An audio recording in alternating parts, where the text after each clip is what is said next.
या ठिकाणी शेत रस्त्याचे जे प्रकरण आहे मागच्या 3 महिन्यामध्ये 7268 प्रकरणाचा निकाल आपण दिला। एकूण जे शिवपांधन रस्ते आपण सर्वेक्षण केले या निर्णयानंतर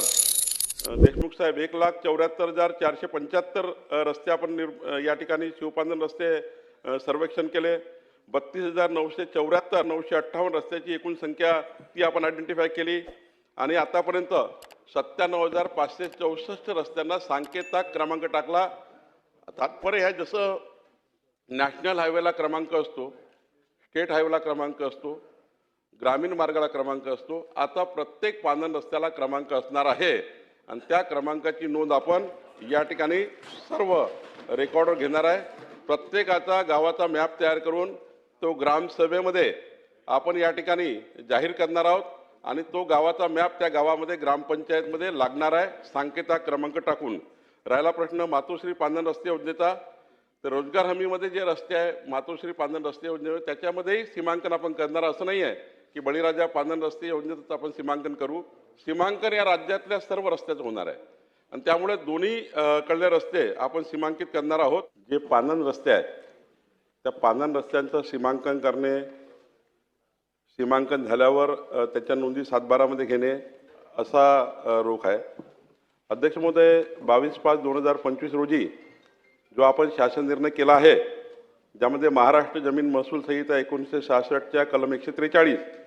आणि मामलेदार कोर्ट ॲक्ट आहे 1906चा कलम 5 यानुसार आदेश पारित करताना त्या शेतकऱ्यांचा रस्त्याची लांबी, रुंदी, दिशा, सीमा आणि या सर्व आखून या सर्व रस्त्याची 7/12वर नोंद घेण्याचा निर्णय शासनाने घेतला आहे। आणि अध्यक्ष महोदय, या ठिकाणी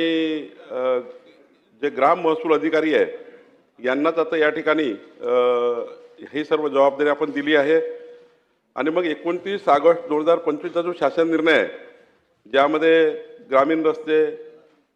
त्या ठिकाणी गाडीमार्ग, पाय रस्ते, शेतकऱ्यावर जाणाऱ्या पायवाट या सर्वांचं सीमांकन करण्याचा आपण निर्णय घेतला आणि यामध्ये ग्रामस्तरावर रस्त्याची यादी करणे, ग्रामस्तरावर झालेली यादी ग्रामसभेच्या ठरावासह तहसीलदारकडे सादर करणे, भूमी अभिलेख विभागामार्फत सीमांकन करणे, गाव नकाशा असलेले व अतिक्रमित रस्त्याबाबत जी कारवाई करणे, जे रस्ते आहेत त्याचं अतिक्रमण आहे त्यांना व अतिक्रमित रस्त्याबाबत जी कारवाई करणे, जे रस्ते आहेत त्याचं अतिक्रमण आहे त्यांना अतिक्रमण काढणे, ग्रामीण भागातील सर्व प्रकारच्या रस्त्याच्या एकत्रित नोंदी घेणे, राजा पांधन रस्ते योजनेमध्ये या ठिकाणी पूर्ण काम करून घ्यायचं आहे सांकेताक क्रमांक देण्यापासून रस्ता बांधकाम करण्यापर्यंत।